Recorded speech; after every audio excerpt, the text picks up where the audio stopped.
en otro bloque del programa y hoy queremos hacer un análisis sobre la coyuntura actual, la coyuntura política, claro que sí, porque estamos rumbo ya a las próximas elecciones.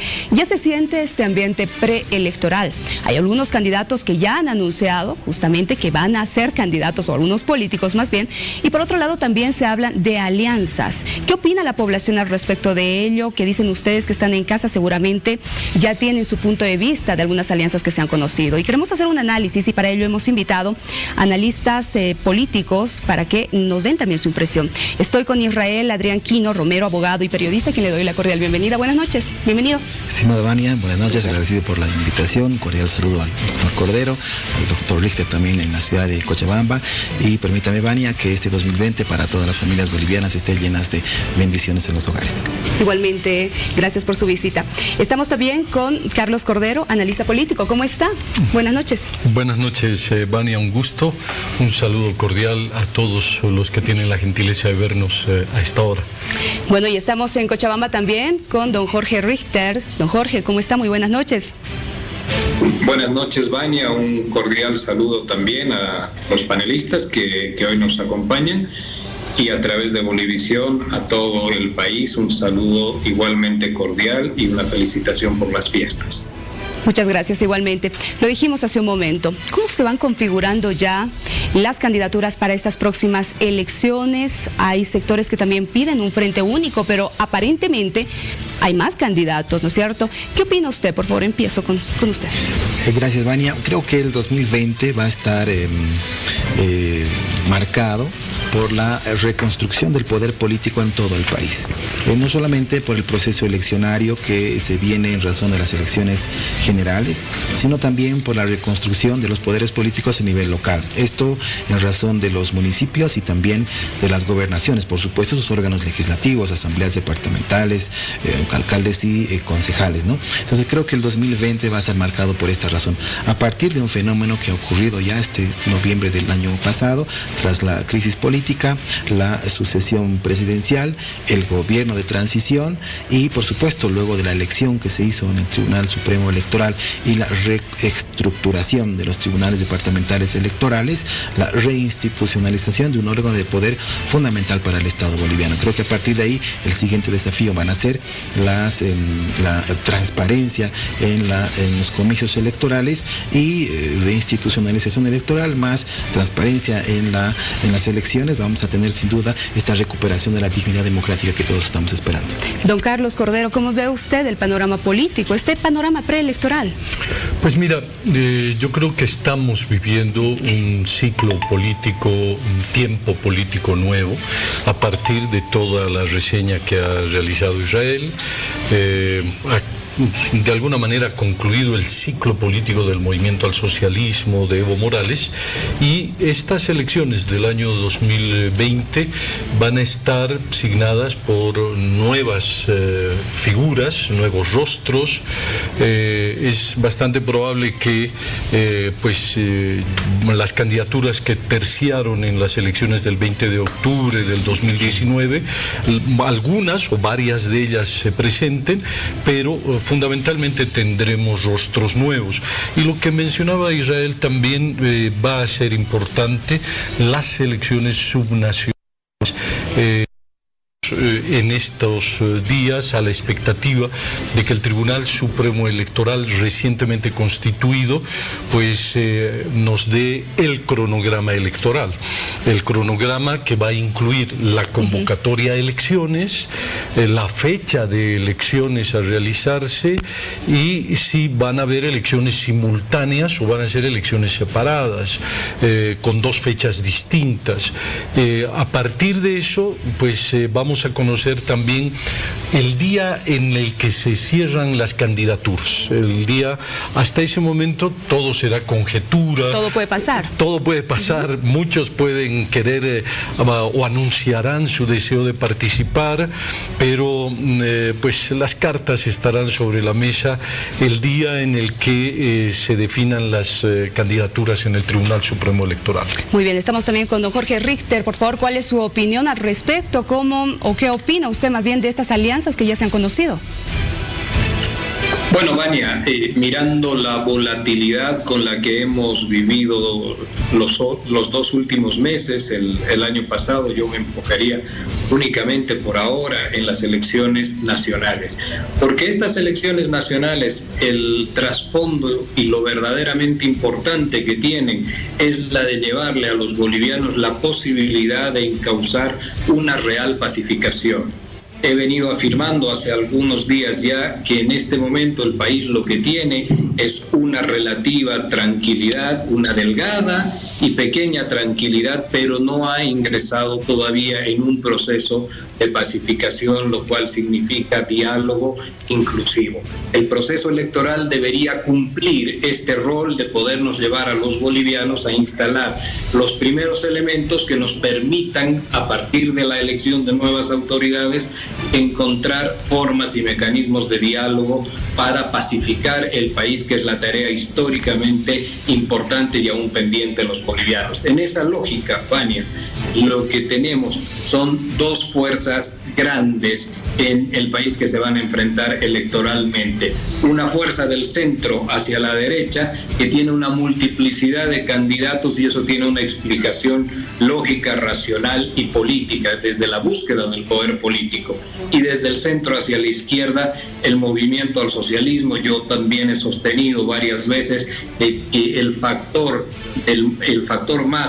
Evo Morales no está concluido y todavía es un factor de poder fundamental y referencial en la política nacional. A partir de este escenario de 2 fuerzas que van a confrontar, la diversidad de candidatos de centro-derecha en el país está trabajando en la lógica de una restauración. Posiblemente no lo hagan de forma consciente, pero esto es lo que se puede vislumbrar.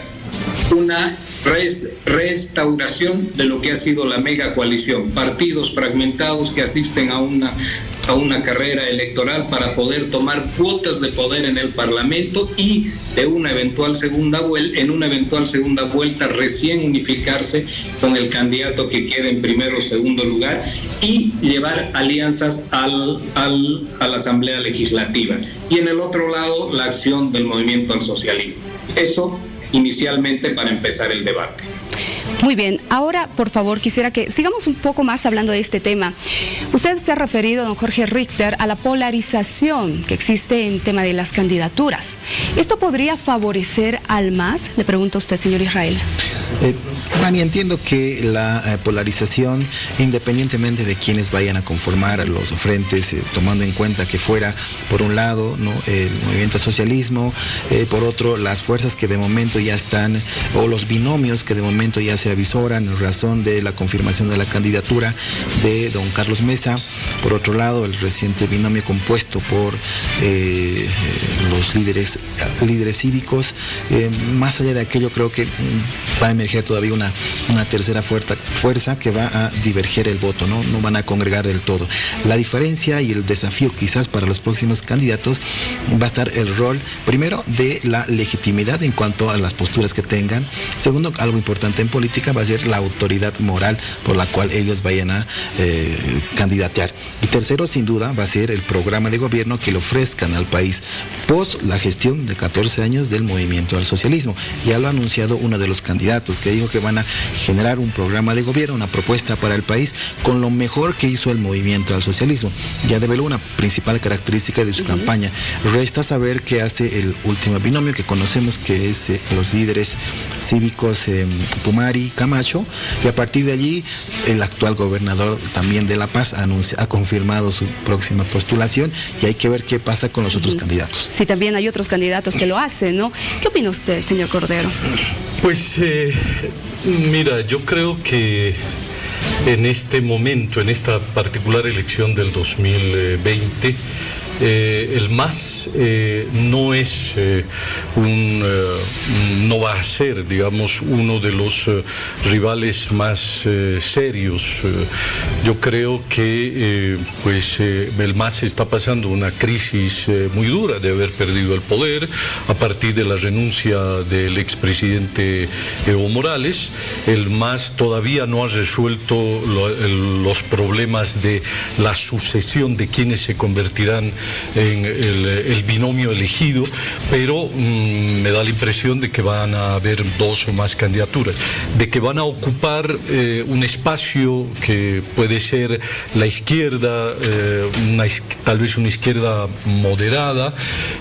Sí, eso es cierto, que también van a tener pues una presencia en el legislativo, ni duda cabe, pero ya no es la fuerza hegemónica que fue durante los últimos 15 años. Van a emerger nuevos liderazgos, y también los liderazgos o partidos políticos que intervinieron en las elecciones del 2009 y tuvieron un buen desempeño electoral serán finalmente los protagonistas de estas elecciones. Un poco la contradicción va a ser, digamos, democracia plural y nuevos liderazgos. Ya no es, digamos, el movimiento al socialismo versus partidos políticos tradicionales o conservadores o de la centro-derecha. El MAS ha perdido relevancia política, producto de la renuncia, producto de lo que mencionaban antes, este gobierno de transición, y un hecho importantísimo: el movimiento al socialismo ya no tiene los recursos del Estado para hacer campaña, que fue la característica de las elecciones del 2019. Hoy esta competencia electoral va a ser, es decir, con los recursos propios que puedan generar los partidos políticos, y me da la impresión de que va a ser una competencia más equitativa entre diferentes actores políticos. A propósito de lo que señaló el señor Cordero, don Jorge Richter, ¿el MAS ya no es una fuerza hegemónica que era antes? Los procesos políticos y los ciclos políticos en Bolivia, que tienen aproximadamente entre más o menos 18 años, Vania, se terminan agotando, y con ese agotamiento también arrastran a los partidos que son protagonistas. En este caso, el movimiento al socialismo, la crisis que ha sufrido el pasado 10 de noviembre como consecuencia de una serie de poco acertadas decisiones y de agotamiento también de liderazgos y de formas de hacer política, llevan a que su hegemonía entre en cuestión, o que sea una hegemonía debilitada. Lo que yo no concuerdo con Carlos es lo siguiente, es que no va a ser ya un actor serio. Y esto no es por señalarlo de forma subjetiva y personal, esto es lo que el escenario político nos muestra y nos manifiesta. De hecho, el día de ayer o antes de ayer, la presidenta Áñez ha llamado a que se debe conformar un frente único para no dispersar el voto. Y esa no dispersión del voto, y lo menciono esto solamente como manera de ejemplo, esa no dispersión del voto, señalo, está en función de que al frente tienen un partido que ha logrado un voto duro, sedimentado, consolidado a través de los años, que está alrededor del 40%, 35%, 42%, que es el voto que recibió el movimiento al socialismo el 21F, y desde entonces, fecha desde la cual no han podido ellos ganar una elección, pero se mantienen en esos niveles. Con ello, ¿qué quiero decir? Que este voto sedimentado de un conjunto de gente que ha sido incorporada a la política, que habiendo formado parte de una periferia periurbana también, con poca acción política, y que fueron incluidos en el proceso del movimiento al socialismo, van a votar seguramente por ese proyecto que los incorporó, los visibilizó y les dio opinión y voz política. En ese sentido, formar un frente amplio contra el MAS significa que el movimiento al socialismo todavía, esto puede ser del desagrado de alguna gente y del no gusto de otra, pero no se trata de eso, es análisis político, y desde esa perspectiva el movimiento al socialismo aún no está lo suficientemente debilitado. Si esto ocurriera, tenga usted la certeza de que fueran otros los comportamientos, pero Vania, la insistencia de llevar un candidato único, de conformar frentes para enfrentar todavía a esa fuerza que es el movimiento al socialismo, habla de la fortaleza que este partido tiene, que no es el mismo que tuvo en el 2014 con Evo Morales y en otras fechas, pero que es un partido que tiene una base social sedimentada que no deja de ser importante y hay que ponerle atención. Señor Cordero, ¿qué responde? Pues yo creo que si hay un partido que está atravesando una crisis profunda es el movimiento al socialismo. Su líder político más emblemático está en el exilio. No han podido elegir todavía quiénes serán los candidatos del movimiento al socialismo. No creo que vaya a haber una sola candidatura. Por supuesto que el movimiento al socialismo va a tener como organización política y la figura de Evo Morales una presencia en la política boliviana los próximos 10 años, pero no creo que tenga en esta elección la relevancia que tuvo hasta ahora de ser un partido hegemónico. Es un partido en crisis, es un liderazgo que está en el exilio, es un liderazgo que se acostumbró a utilizar el poder para beneficiar a su propio partido político. El expresidente Evo Morales era al mismo tiempo candidato y utilizaba los recursos del Estado para promocionar su propia candidatura. Eso se ha acabado. Tampoco es cierto, concuerdo con Jorge cuando él dice de que tiene una base social respetable en las zonas rurales, sí, pero podemos comenzar a hacer quinielas.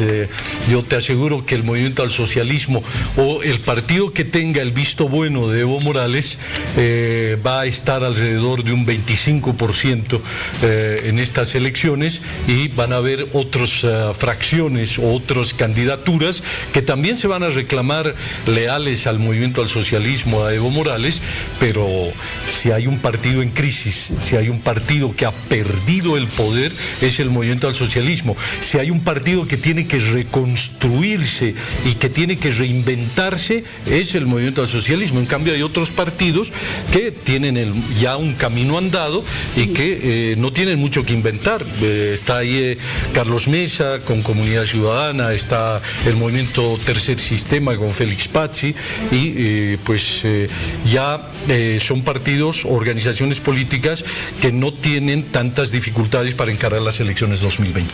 Muy bien, permítame por favor hacer una breve pausa en este tema, porque estamos haciendo este análisis de toda la configuración de las posibles alianzas, los candidatos rumbo a estas elecciones, pero también nos interesa saber qué es lo que usted opina, por ejemplo, con el primer binomio que ya conocemos.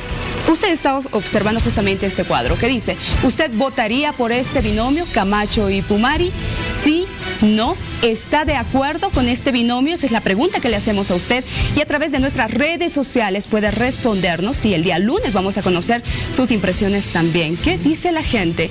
¿Está de acuerdo con este binomio, Camacho y Pumari? Nuevamente reiteramos, para también conocer la impresión de toda la población.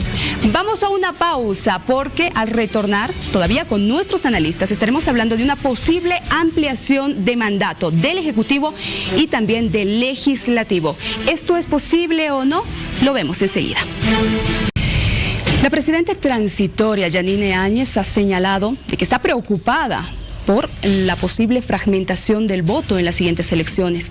Y ella ha hecho una convocatoria para realizar una cumbre política donde se consolide un frente único. ¿Esto es viable? ¿Es posible a estas alturas? ¿Qué opinan nuestros analistas? Empiezo con usted, señor Carlos Cordero, por favor. ¿Qué opina respecto a este tema? ¿Es necesario o no? Muchísimas gracias. Pues mira, yo creo que las cumbres son importantes para enfrentar, digamos, momentos de crisis, para escuchar la opinión de los líderes políticos, como para hacer políticas o tomar decisiones estratégicas de largo aliento, ¿no? Una cumbre política, por ejemplo, para conocer cuál es la actitud que tienen los líderes políticos para hacer una reforma a la justicia, ver si el tema del litio es un problema de los potosinos o del país, si la chiquitanía es un problema de Santa Cruz o de Bolivia, ¿no? Si el tema del gas es un problema solo de Tarija o de Chuquisaca, Tarija y Santa Cruz, o es de todo el país. Para eso las cumbres deberían organizarse. La cumbre que ha convocado la presidenta Yanina Áñez me da la impresión de que es una cumbre orientada a involucrarse en temas político-electorales, ¿no? Involucrarse en convocar a partidos políticos para conformar una unión de partidos políticos, como muy bien señalaba Jorge, como si quisieran enfrentarse contra el movimiento al socialismo, y eso es eminentemente político. Yo creo que no hace falta, digamos, ese proyecto de unidad, porque la democracia es esencialmente pluralidad, y ya Comunidad Ciudadana y Carlos Mesa ha dicho: yo voy a ir a las elecciones, yo no necesito ningún proyecto de unidad, movimiento Tercer Sistema, ¿no? Y me da la impresión que quienes requieren la unidad son aquellos partidos políticos que han fracasado electoralmente el 2019. Bolivia dice no, con el señor Óscar Ortiz, apenas ha conseguido el 4% de los votos y generó una expectativa enorme en las elecciones 2019, en sentido de que él iba a disputarle el poder a Evo Morales, que él lo iba a llevar a la segunda vuelta, y Óscar Ortiz y Bolivia dice no, ha sido un fracaso electoral. Entonces me da la impresión que la presidenta con esta cumbre está buscando la unidad de los demócratas de este partido político que fracasó electoralmente el 2019 para enfrentarse a Evo Morales, al movimiento al socialismo, o a Carlos Mesa, que es la fuerza política, la segunda fuerza política más importante que surgió de las elecciones 2019. Muy bien. Don Jorge Richter, ¿qué opina usted? ¿Es posible crear un frente único? ¿Hay intereses de por medio de los candidatos? ¿Será fácil hacerlo o no? Actualmente, Vania, no encuentro elementos que vayan a conducir a la conformación de un frente único, porque los intereses políticos que caracterizan a los partidos políticos en Bolivia y a quienes se han incorporado también al sistema, como son los dirigentes cívicos en este momento, los otros ya son conocidos, y tienen fundamentalmente intereses político-partidarios inmediatos e individuales. ¿Esto qué quiere decir? Que no están dispuestos a conceder espacios en función de la estructuración de un frente amplio que pueda enfrentar en mejores condiciones al movimiento al socialismo, porque tienen que atender sus necesidades y requerimientos de poder inmediato. Y en ese sentido, esta que es una oportunidad trascendental para el sistema de partidos políticos bolivianos, de quienes estuvieron 14 años en la oposición, este momento especial, posible, factible de poderle ganar la elección al movimiento al socialismo, los va a encontrar a sus líderes en el interés de poder mantener sus reductos y espacios de poder en la Asamblea Legislativa de cara a tener los próximos 5 años cuotas de poder en el gobierno. Esa es la mentalidad, Vania, de la dirigencia política tradicional y de la centro derecha en Bolivia. No digo que es mala ni buena, simplemente la describo. Esa es una mentalidad y una forma de hacer política. Lo que verdaderamente me preocupa son 2 elementos. El primero, el país requiere una pacificación urgente, necesaria, inclusiva entre sectores sociales, y así como hoy día nos encontramos encarando el proceso electoral, esta pacificación no está dada y no se ha iniciado ese proceso. Y el segundo elemento, tengo la sensación de que la convocatoria a la conformación de un Frente Amplio en realidad significa dotar de algún respaldo de poder político a futuro a la presidenta Áñez y a su gabinete, de forma tal de que cuando concluya el gobierno de transición puedan asumir algunas responsabilidades políticas que les van a llegar, evidentemente porque es la dinámica del país, poder asumir estas responsabilidades con algo de poder, un poder instalado en la Asamblea Legislativa. Y justamente, señor Richter, usted ha hablado sobre la posibilidad de una ampliación de mandato. Señor Quino, ¿es posible constitucionalmente hablando ello? ¿Cuál sería la forma más correcta de aplicarlo? Con la renuncia y la aplicación de la sucesión constitucional se habilita este gobierno de transición. El 169, 170 de la Constitución establece el periodo de 90 días. Sin embargo, el mandato que tiene la actual presidenta en función de transición fue convocar a elecciones generales y se lo hizo a través de la ley 1266.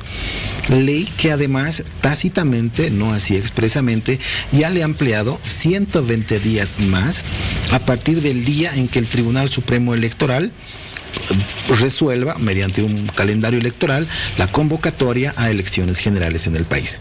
Vale decir que a partir de la siguiente semana, entiendo que el lunes van a hacer conocer este calendario electoral, a partir de allí son 120 días más que la presidenta en actual funciones va a extender su mandato constitucional por aplicación de la Constitución en función de la sucesión constitucional. Tácitamente. Pero ¿qué ocurre con el legislativo? Y de allí la facultad legislativa sujeta un control previo de constitucionalidad.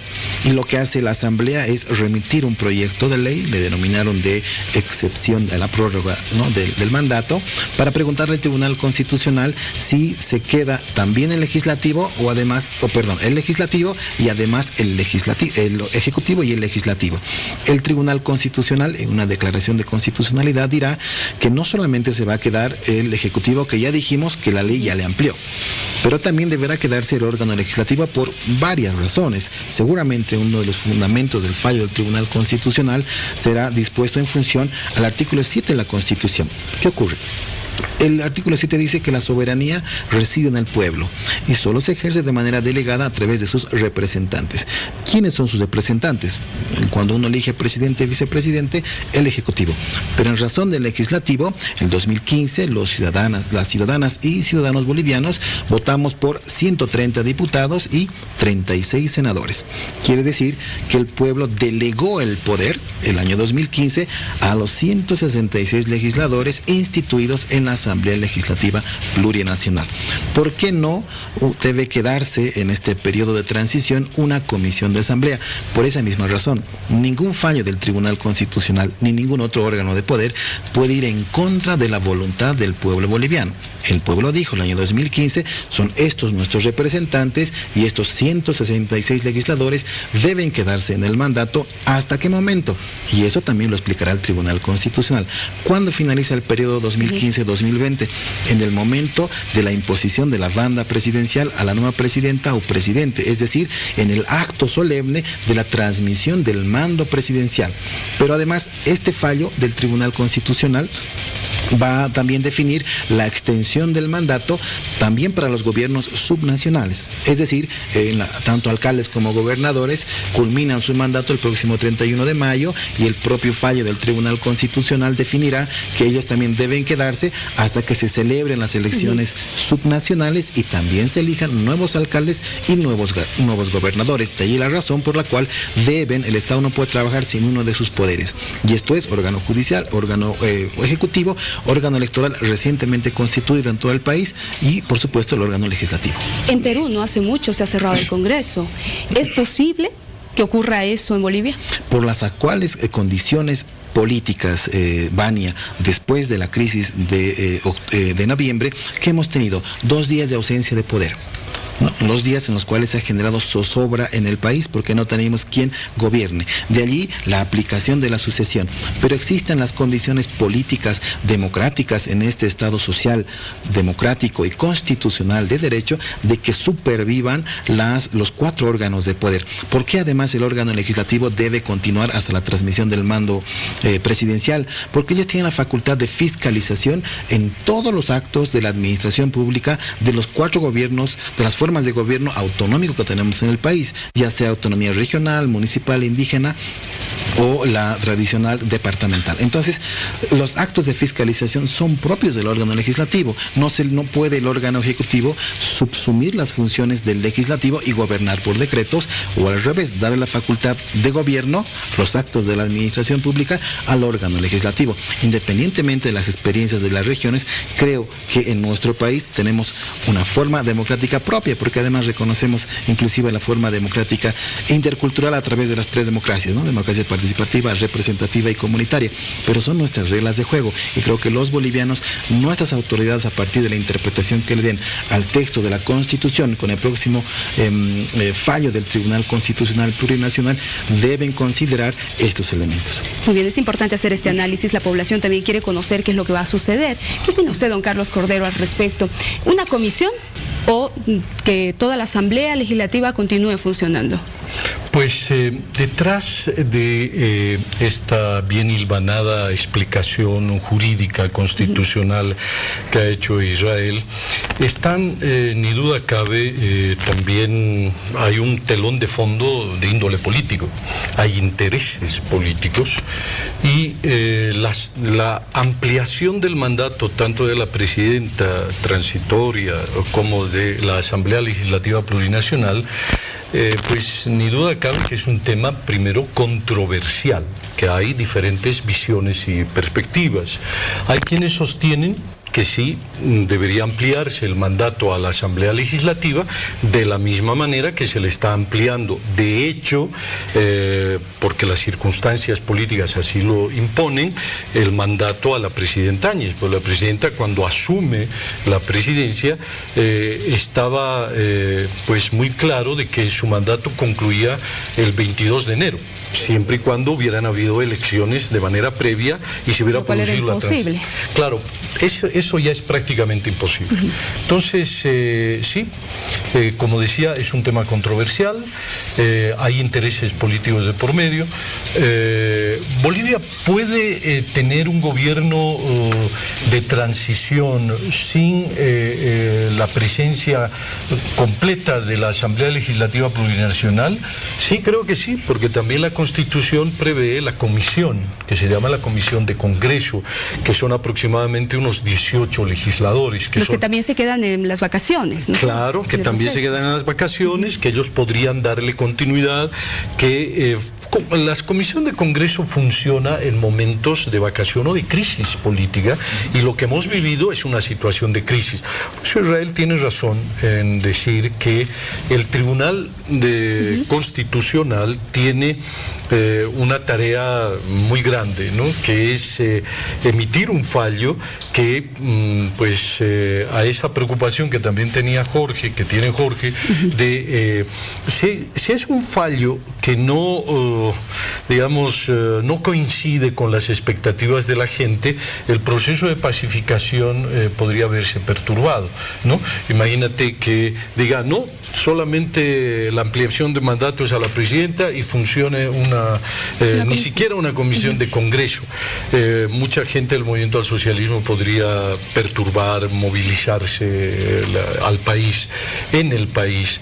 Entonces, la decisión que vaya a tomar el Tribunal Constitucional, en función de todos estos antecedentes, sí va a consolidar el proceso de pacificación que estamos viviendo, va a crear un buen clima para las elecciones del 2020, o en su defecto podría poner las condiciones como para que vaya una espiral de conflictividad. Tomando en cuenta este análisis, don Jorge Richter, ¿usted qué opina?